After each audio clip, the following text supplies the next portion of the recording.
Hello, my name is John Horgan. I'm a science journalist and I also teach at Stevens Institute of Technology. And I am recording a series of videos with my colleagues at Stevens just to tell the world and especially young people who are thinking of coming to Stevens who we are. And today is, I'm interviewing one of my colleagues and buddies at Stevens, philosopher Greg Morgan. So Greg, nice to see you. Great, thank you for having me. So my first question is, why of all things did you become a philosopher? That's a good question. I started out in college majoring in economics and molecular biology and biochemistry. And I discovered after a couple of years of doing this that I didn't actually want to be a biochemist nor an economist. So I was sitting on some classes in philosophy. I wasn't even taking them for credit. I was just listening to these classes, and they seemed like the most exciting thing that was going on in the academy. Lots of conceptual issues that I'd been thinking about in my other classes were sort of addressed directly in the philosophy classroom. So I switched my major and I applied for graduate school in history and philosophy of science, which was a sub-discipline within philosophy. And yeah, the rest is history, I guess. What are your obsessions? What are the things that really concern you as a philosopher? Oh, that's a good question. I guess I'm interested in questions that don't have an easy empirical answer. So if you're a scientist, often you can ask a question or posit a hypothesis and test it. But a lot of the things that philosophers talk about, they don't have easy answers. And in fact, sometimes we only make progress by asking better questions. So I'm interested in things to do with normativity, how things should be done, what's the best way of thinking about biology and its impact on human nature and scientific practice. Yeah, I don't know. I guess I'd call them passions. I mean, they're certainly things that have driven me and what I find interesting. The practice of science itself, as examined by someone from outside of it, is kind of interesting. So history and philosophy of science blend together history and philosophy of science, and they tend to treat science itself as a subject matter, trying to work out what is conceptual change, what counts as good evidence, what do we really know about the biological world, and questions like that. So they're not unlike questions some scientists might actually ask, but they just looked at it from a different point of view. What do you think about the whole question of whether there is such a thing as scientific truth? That scientists can really understand the world in some kind of final way?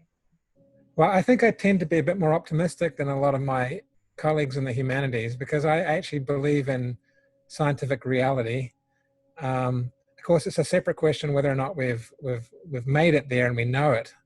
So there's two questions, right? Does the world exist as science sort of says it does, or something like that? And what would count as sort of knowing that?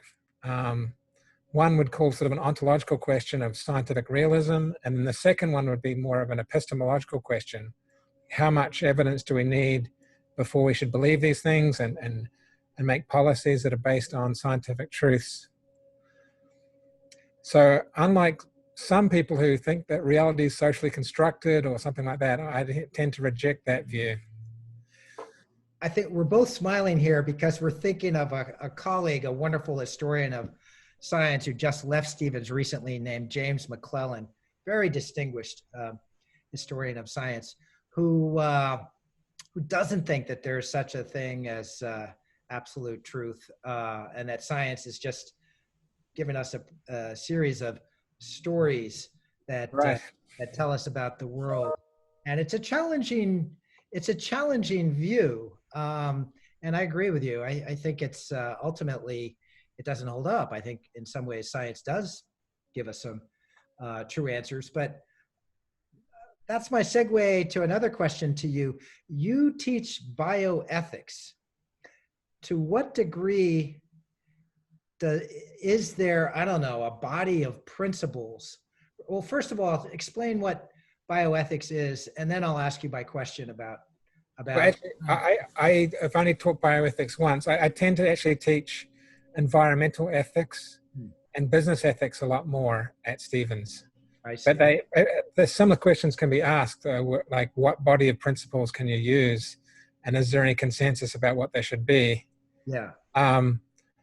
I tend to teach them looking at sort of classical ethical theory, which I think falls into basically three different types: Aristotelian virtue ethics, Kantian ethics to do with the rightness and wrongness of action, and then a consequentialist theory of utilitarianism.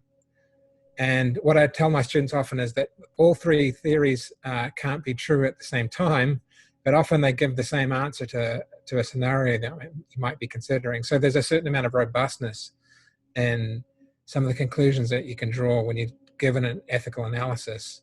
Even if you don't have to sort of establish one of them as being like the true ethical theory. It's a bit like when you're predicting hurricanes or something, right? You can have a whole bunch of different models that give you different track lines. I see there's a hurricane currently in the Gulf Coast that's going to hit Louisiana in the next day or two. And then there'll be a whole bunch of different models that'll give you estimates of what's going to happen. And you can worry about it when all the models tend to agree that it's coming towards you. And likewise, ethical theory can be like that too, where starting from different assumptions, you can come to a very similar conclusion. I know that there are some philosophers and even some scientists who think it is possible to derive universal ethical principles that might have the same kind of truth status as, I don't know, mathematical truths or principles of physics. What do you think of that possibility? Well, I think that ethics and math actually has a lot more similarities than you might think. A lot of people tend to think of ethics as being subjective and that everybody has a different ethical theory and it's just whatever you want it to be for you. But I tend to think that it's a lot more like math, and a lot of the ethical truths, whatever they are going to be objective things. So that we should say respect the dignity of a person is going to be true for you, for me, for different time periods. So they'll have objectivity in the same way that mathematical truths will have objectivity. So I'm an objectivist, I guess you could call it, or an absolutist about ethical truth. Again, you've got the same issue about not knowing what it actually is and being open to revision or the chance that you've made a mistake. But nonetheless, I don't think that relativism is the right view, or especially relativism to an individual person. It's sometimes called egoism or subjectivism by philosophers. The idea that everybody's ethical theory is different. Mm-hmm. So you have been working on a book. I have, yes. Can you tell us about that? Right. So this is my sort of view about how to approach science from a philosophical point of view is that in order to say something interesting, you really need to know the science very well, or at least know the history of the science very well. So the last few years, I've been writing a book on the history of tumor virology. And that's the idea that viruses can cause cancer. And it turns out this is a very fecund hypothesis that has led to a lot of very exciting science and a number of Nobel Prizes. So my book basically covers the last century of science on this topic, starting with a guy in New York called Peyton Rouse, who looked at tumors in chickens, and ending with the HPV vaccine that was approved in 2006 that treats cervical cancer and various throat cancers. That sounds really interesting. Has doing this book made you optimistic about the future of cancer medicine? Yes, to a certain, I mean, it's a very long-term project. I don't think that we have a cure for all cancers coming anytime soon, but I guess I'm motivated by this sort of enlightenment ideal that you need to understand a phenomena before you can control it. So we've certainly got a lot better understanding what cancer is and what the various types of cancer are, and what type of drugs we would need to cure it. But I don't see it happening anytime soon. The vaccines, of course, that I talk about in my book have been success stories. So the HPV vaccine will save a lot of people's lives, and also another vaccine for hepatitis B virus, which basically prevents types of liver cancer. They are success stories. So we've had some successes already. Whether or not we can cure all cancer, that's a big question. And it's hard to sort of predict how long it will take before we'll make significant progress. So to what extent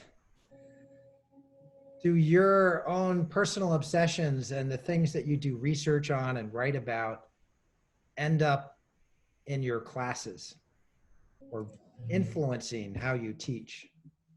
Well, I like tumor virology will be used as examples in philosophy of science classes that I teach and philosophy of biology.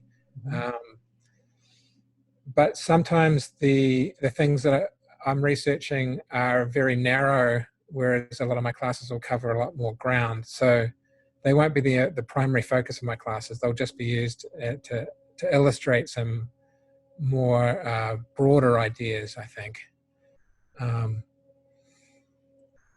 Yeah, I mean, I'm interested in philosophy of virology more generally. So I use viruses often as examples, where we actually have a fairly advanced science because we know a lot about viruses. Maybe we know more about viruses than any other organism on the planet because we can sequence their genome. We can see what practically every gene does in a genome for a number of viruses. So we sort of understand them at a lot deeper level than we understand more complicated things like ourselves. So I see this as maybe a way where science is going, like a more completed science will look more like virology, I think. So, okay, I think this is going to be my my last question. Uh, we both teach at an engineering school. A Right. majority of the students are interested in computer science and engineering and physics. They're pre-med majors, maybe pre-business, but a lot of technical disciplines. Um, how does that suit you as a teacher? Is this a problem, or is it a good thing? I think it's a great thing because we have like a certain level of understanding of science already in the classroom that most of the students have coming in. And that gives you kind of a step up for teaching these conceptual issues. And it turns out that there's lots of questions about science that a lot of students think about in their spare time that don't get addressed in their technical classes. And we get the opportunity to talk about them directly. And I find often that a lot of my students end up saying, I was sort of scared of the humanities. I don't like humanities classes in high school, but philosophy of science and applied ethics are kind of exceptions to that. That there's not a sharp distinction between the humanities and the sciences. We're right somewhere in the borderland between the two. So as a teacher, this is great because we can have more informed discussions. We can have interesting examples from computer science or mechanical engineering that most people wouldn't have heard of. And in my particular area, in philosophy of biology, I think the 21st century is going to involve a lot of bioengineering. So we're moving from just understanding how biology works to building new biological systems from scratch. So I think biology is sort of entering its engineering phase in a way, or molecular biology is. So that makes it a very exciting time to explore all sorts of issues that are related to that. Yeah, certainly lots of ethical issues that are going to arise as we start turning ourselves into cyborgs. Yeah, or yeah, right. There's a whole number of different questions, and what counts as health, right?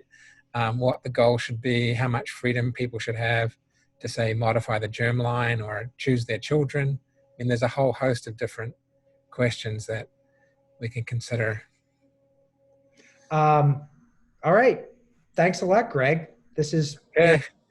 this has been really informative for me as well. I hope, as well as for the nameless people out there. So, Well, thanks so thanks. much, John. It was good to talk with you. Same here, and I hope to see you in person on the campus one of these days. Right. If we can get these viruses under control, maybe we can do it, right? Yes.